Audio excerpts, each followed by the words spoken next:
Salut.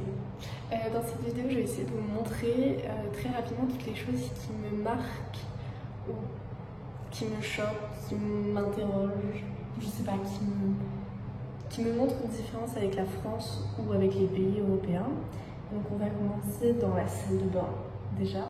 Je suis en train de faire le montage de cette vidéo et je viens de me rendre compte que je vous ai même pas dit dans quel pays j'étais partie.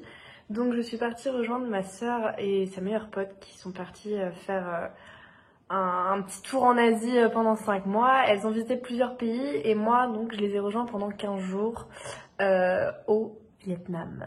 Je fais juste une petite aparté pour rappeler que cette vidéo n'est absolument pas là pour pointer du doigt ce que fait bien ou mal le Vietnam par rapport au pays que je peux connaître.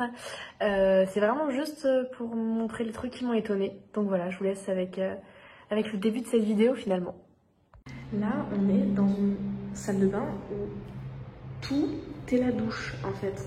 Là, on a le pommeau de douche au milieu et tout le sol, c'est le parterre de douche. C'est-à-dire que l'évacuation, ça glisse un peu parce qu'il y a quelqu'un qui était à la douche juste avant. Mais ça, là, c'est l'évacuation de l'eau. Donc vraiment, toute la douche. Et ensuite, le truc qui m'a un peu... que j'avais oublié, c'est le petit jet qu'on voit ici. Il n'y a pas de papier ici. Il n'y a pas de papier. Où il y a des papiers dans les endroits touristiques. Donc des fois, il y a du papier dans ces toilettes-là.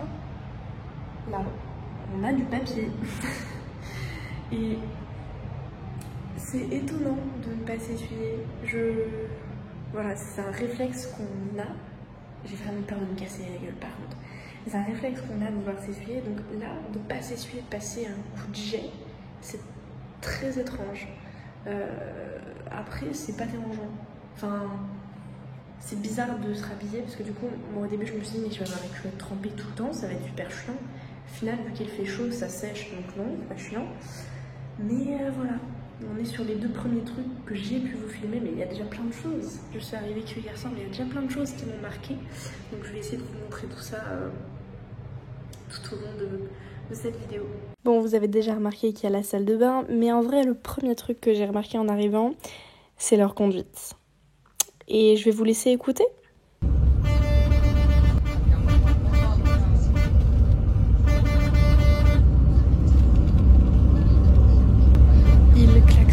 Tout le temps. Et en gros, quand tu klaxonnes, ça veut dire je passe. C'est donc leur manière de conduire. Mais il y a aussi un autre truc qui m'a étonnée, c'est qu'ils n'utilisent absolument pas leur rétroviseur. À partir du moment où tu es dans le champ de vision derrière la personne, enfin donc derrière la voiture, tu n'es pas considéré. C'est-à-dire vraiment, les gens vont faire attention à toi que si tu es devant. Derrière, non, ils s'en fichent. Bon bah ici, il n'y a pas de place de parking. Tu te gares là où tu as envie de te garer, même si c'est sur la route. Là par exemple, le camion est arrêté au milieu de la route. Voilà. Et on a toujours des scooters un peu partout sur les trottoirs et des voitures qui s'arrêtent n'importe où. Voilà. Il était pas moche avec son... Du tout. Oh là, avec ce chapeau là. Du tout. Celui avec le chapeau vert. Ouais. Oui. Ouais, il était pas moche. Bronzé. Là, je devais filmer le fait qu'il y a une ceinture, mais il n'y a pas de quoi s'attacher. Parce qu'ici on ne s'attache pas. Voilà. Vous voyez la taille des rues. Il y a des passages piétons, mais personne ne les utilise. Donc c'est-à-dire que tu traverses là où tu as envie de traverser. Et les gens, ils t'évitent. Bon, là, il n'y a personne sur la route, mais voilà. Je vous laisse apprécier aussi ces magnifiques débuts de coucher de soleil.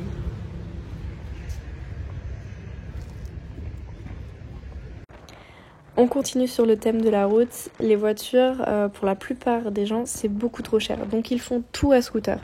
Donc ils transportent aussi tout à scooter.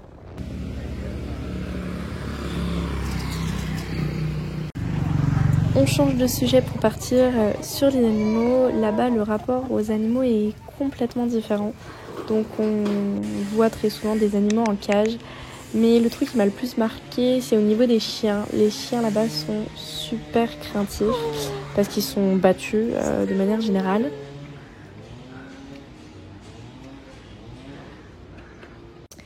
Et là, le chien que vous êtes en train de voir, en fait, je suis restée très longtemps assise à côté de lui pour pouvoir essayer de le caresser et j'ai jamais réussi. Et là, le dernier moment de la vidéo, c'est le moment où j'étais le plus proche de lui. Et après, je me suis rapprochée et il a eu peur et il s'est mis beaucoup plus loin de moi.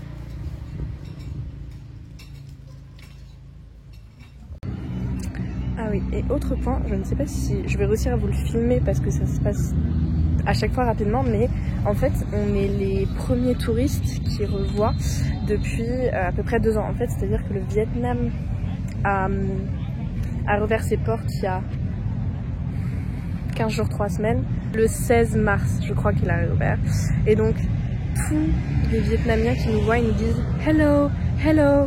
Ils sont hyper contents de voir des Blancs revenir, en fait, parce que ça veut dire que le tourisme revient. Donc, ils sont tout le temps en train de nous dire bonjour, genre que ce soit les enfants, les touristes, mais les touristes qui viennent visiter le Vietnam, mais qui viennent par exemple d'autres pays aux alentours, ils nous disent quand même bonjour en mode ah, il y a des Français. Et là vous êtes en train d'entendre normalement des klaxons derrière. Donc ça fait écho au truc que j'ai dit précédemment, qui est qu'ici les gens ils klaxonnent tout le temps. Voilà. Mais bref, revenons au fait qu'ils me disent tout le temps bonjour. Ma soeur, le premier jour, il y a un Vietnamien qui l'a pris par le bras et qui a fait une photo avec, genre en mode ah, trop content. Ils nous prennent en photo aussi beaucoup. Aujourd'hui, on nous a pris en photo 4-5 fois, voilà. En fait on réagit même pas, moi je lève la tête et je souris, ça fait une plus jolie photo que si je tourne la tête. Les magasins, c'est aussi les maisons des gens. C'est-à-dire que le soir, quand les magasins sont fermés, tu peux voir les gens à l'intérieur, genre dans leur lit ou en train de manger. C'est assez étonnant. Là je suis chez un garagiste, bien sûr le garage se passe sur le trottoir et derrière c'est sa maison. Voilà, genre là on est chez lui, donc je suis dans son garage et chez lui. C'est drôle. Donc là je vais aller aux toilettes. Dans les toilettes, je passe devant leur chambre, je passe dans leur cuisine. Je vais donc aller dans leur toilette et en face je vais aller me laver les mains dans leur salle de bain. Voilà.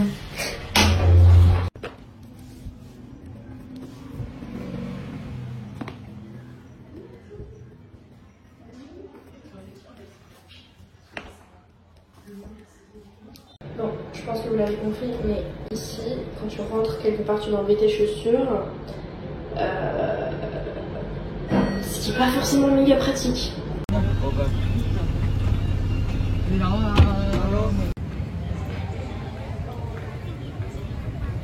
Vu qu'on est censé enlever nos chaussures dans les magasins, quand tu vas au pied, tu dois mettre les tatanes. Voilà, information que je vous donne.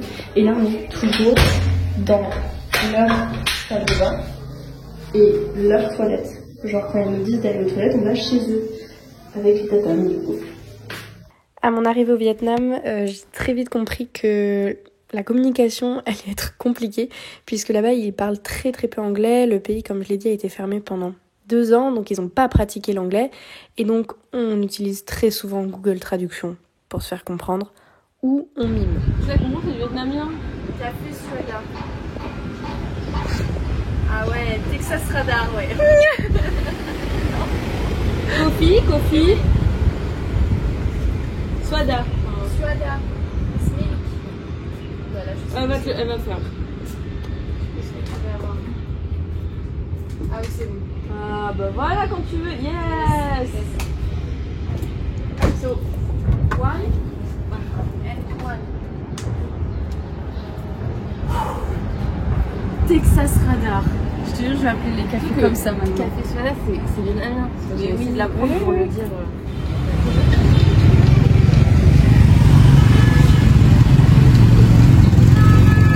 Là, c'est super dur à regarder. Tous les enfants qui sont assis par terre, c'est des enfants qui travaillent. Ah, psychologiquement, c'est pas fou. Hein. Ici, les gens, ils se baignent habillés. Donc, il y avait un mec en jogging, une meuf avec un petit t-shirt dans l'eau. Là, la meuf sur le côté, elle s'est baignée habillée aussi. Voilà, ils se baignent pas en maillot. Bon, il y a quand même quelques maillots de bain hein, sur le côté. Il y a un petit là aussi.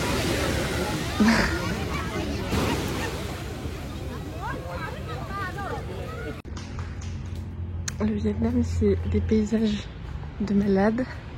Bon, là, c'est beau, mais encore plus joli, mais faut pas oublier qu'il y a ça aussi. Voilà.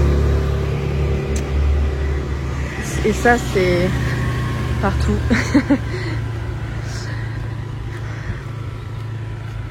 Et justement, lié aux déchets, tous les soirs, devant chez eux, devant leur magasin, en fait, les gens, ils viennent balayer et ils viennent brûler, en fait, ce qui reste sur le trottoir. Donc, que ça soit les feuilles des arbres, le plastique, peu importe. Donc, il y a des petits feux tous les soirs sur les trottoirs. Là, on vient de prendre un bus de nuit. Il est minuit. On s'est arrêté dans des toilettes. Et juste pour vous montrer, là, c'est genre comme un supermarché ouvert. Genre là, c'est tout ouvert. Et notre bus, il est là-bas d'ailleurs. C'est un bus de nuit, donc c'est-à-dire que tu peux pas t'asseoir, tu peux juste être allongé et allongé. Il y a la wifi et tout, on peut brancher nos téléphones, on dort quoi. Là depuis près 1h30, je dors, je dirais. Voilà. Ici, la vie elle est beaucoup moins chère. Hier, on s'est fait masser pendant 1 heure le corps entier pour 10 €. Voilà.